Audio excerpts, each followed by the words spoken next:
Excerpt from A Life in Progress by Jeff Glauser.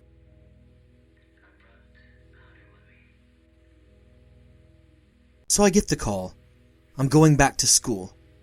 And, for some reason, I'm excited about the one thing I swore would never happen once I graduated the first time. But funny things happen when you associate yourself with the thing you've spent so many years trying to avoid. My 2 years traveling to colleges throughout the continent, by seeing 2 schools in Canada and taking a day trip to Mexico while visiting El Paso, gives me the luxury of saying continent, I began to see all that I had been missing the first time around. Mind you, I have enough positives from Jacksonville not to have lingering regrets, but it would have been really cool to have sports teams in the national spotlight, complete with filled stadiums and painted faces. To walk to class, maybe even a large lecture hall, and pass different people on the way each day. To be taught by professors who have been there, done that, and are not just regurgitating information from a book. To get lost in a library, walk out, and see the big clock tower standing by. It was time to be a college student, part 2. But this time, immerse myself in it. Do it right. Get my money's worth. Feel it work for me. The opportunity was there for me, and after months of searching for that one job that struck out at me, and not coming close to discovering it, this seemed like the perfect chance to delay the inevitable, in a constructive fashion, of course, for 2 more years. Plus, get the authentic college experience I now craved. That opportunity led me to Miami. Well, technically Coral Gables, the University of Miami. Everything I mentioned truly did exist there. Great sports teams, beautiful campus, hell, beautiful people, at least on the outside. High-quality teachers, state-of-the-art resources. You get what you pay for when you become a hurricane, but boy do you pay. My tenure as an educational leadership consultant made me a much more marketable person. I became a better speaker, a better leader, more organized, more self-confident, more versatile. It didn't get me into my career right off the bat, but it got me to Miami, into graduate school, and into my next gig, as a graduate advisor for the university's student life. Complete with my own office, a wall to hang up my accumulating plaques, and college students still not much younger than me to advise and assist. Plus, I was going back to school for something that completely excited me. Film. I figured a graduate degree in journalism would be redundant, although in hindsight would have surely made life easier to get a job in the field later on, and at least this would expand my horizons and allow me to have a blast doing so. Additionally, this would be the first time to finally be in one place, on my own, without packing up and leaving every 3 days. Ah, sweet stability. A seemingly great opportunity, and 2 more years to make up for going through the motions of school the first go-round. This time, I was determined to be the teacher's pet, the nerd, the guy who soaks it all in and keeps coming back for more. In other words, how I started my schooling career, through, 2nd or 3rd grade. Yet, almost from day one, nothing felt as good as it looked on paper. At school, and especially in Miami. At school, I felt old. Not that I was. Typically only 2 years older than those coming in and oftentimes younger, but man, I felt old. I looked around me and saw all the things I probably desired at age 18, but for some reason wasn't embracing at age 24. So I zoned out. Zoning out gradually led to crying myself to sleep. Not for any particular reason, but just because there seemed to be a need to make myself feel better. Ultimately, time spent alone became more time to think, and thinking led to analyzing, which led to overanalyzing, and I had a whole bunch of time to think. So you do the math. I was alone, on my own island, but unlike those times alone in my car making long drives across the country, or in my hotel room, holed up in nowhere America, I was alone where I thought it would be my best case scenario. In Miami, going back to school, free to come and go as I chose. And I was completely miserable. I couldn't seem to socialize anymore. I became timid, nervous, afraid. Or I would try too hard. But that was only happening now when I got drunk and scared people away. I became an outcast. And all of a sudden, I was in 7th grade again. A period I had desperately scraped and clawed to get out of. Except for one difference. I was making myself the outcast. There were no bullies doing it for me. No one was leaving me alone at the lunch table. I was leaving me alone in the dark, and I couldn't find the light.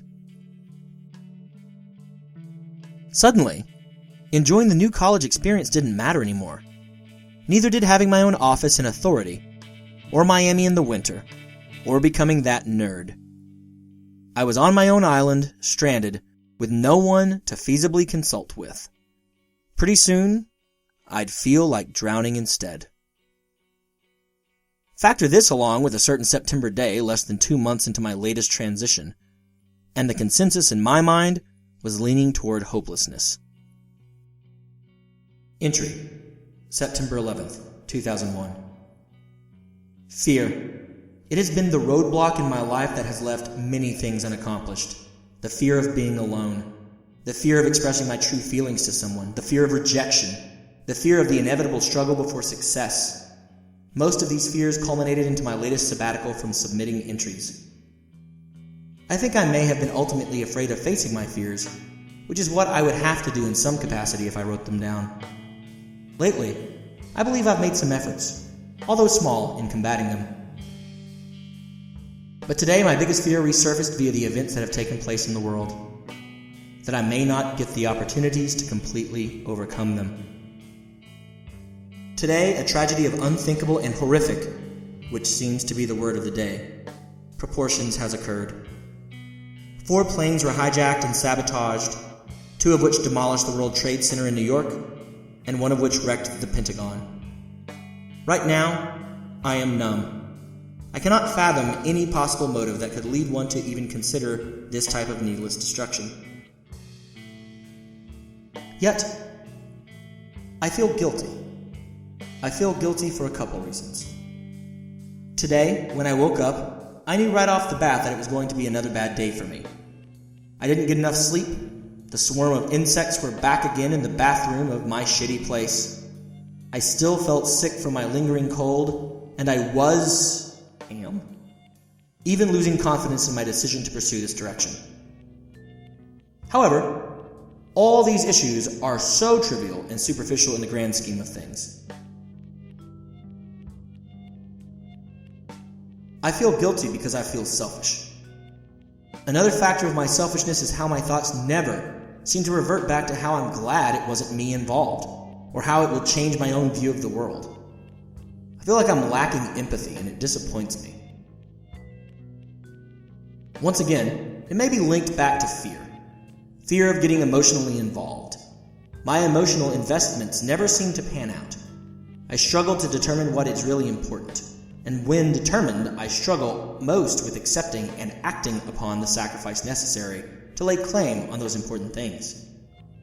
Yet, as this horrific day draws to an end, I still can't detect any legitimate burning desire inside of me to finally show some strength and stop taking my own life for granted. And that's what scares me the most. I was no longer scared about this, and that scared me. I was accepting this fate, and still with too much time on my hands to consider what would happen next. Entry, April 21st, 2002. For the first time that I recall, I pick up this book and begin to write with no idea what will come out. No topic in mind, no new revelations, just the burning notion that there is something inside of me I need to get out. That I have something to share, but I don't know how to put it into words. that I've come across some sort of epiphany but can't elaborate how. I know there's something more within me, something I haven't shown the world, something I haven't shown myself, but I also know that there's only so much longer that I can go on feeling the way I do. I'm tired of feeling sorry for myself. I'm tired of being afraid, of feeling hopeless, of feeling neglected, of feeling unimportant, of feeling invisible, of feeling useless, of feeling like a failure, of feeling weak, of feeling ugly, of being depressed. No matter what happens to me from here on out, I now know that nothing can hurt nearly as much as the pain of being alone, and the thought that there's a chance that feeling may never go away. No matter how much I try, I can't live just for me. That can never be my sole motivation. I know I'm a good person, but I'm also getting tired of having to try so damn hard to prove it to others.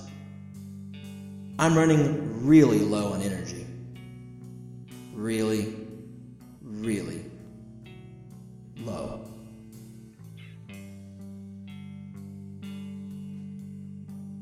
And on May 5th, 2002, Cinco de Mayo, I briefly decided after a night of drinking far too excessively that I didn't care anymore. In my inebriated state, I was going to find a way to end it all.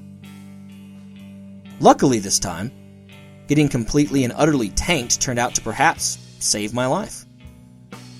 That night, I tagged along with my cousin to celebrate, well, whatever people really do celebrate on Cinco de Mayo. Cheap drinks and a chance to get plastered in a very short period of time was intriguing to me. Shortly after arriving at the bar, I separated myself from Mary and her friends. Symbolically, perhaps this represented the abyss of loneliness that had reached its nadir. The frightening part of how I felt at this point, in hindsight, was the new sense of freedom I was feeling. Nothing mattered anymore, nothing to stress over, nothing to care about. All of a sudden, nothing felt good. On the car ride home, I began to plan the end. Pills seemed like the best bet. I've never been a fan of pain, and every other option seemed to pose that possibility. Just at that moment, however, the beer and tequila decided that there was no room for anything else. Food, balance, lucid thought, etc.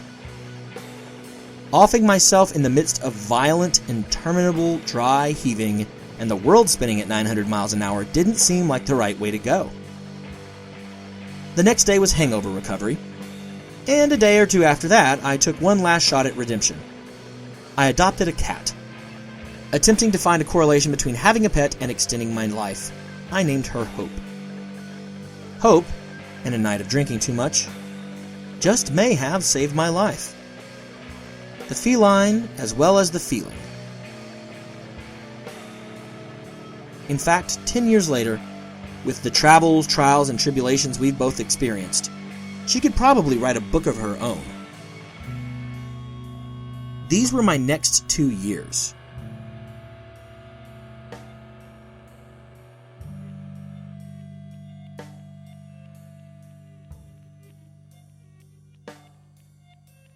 Thank you for listening to this excerpt from the memoir entitled A Life in Progress by Jeff Glauser.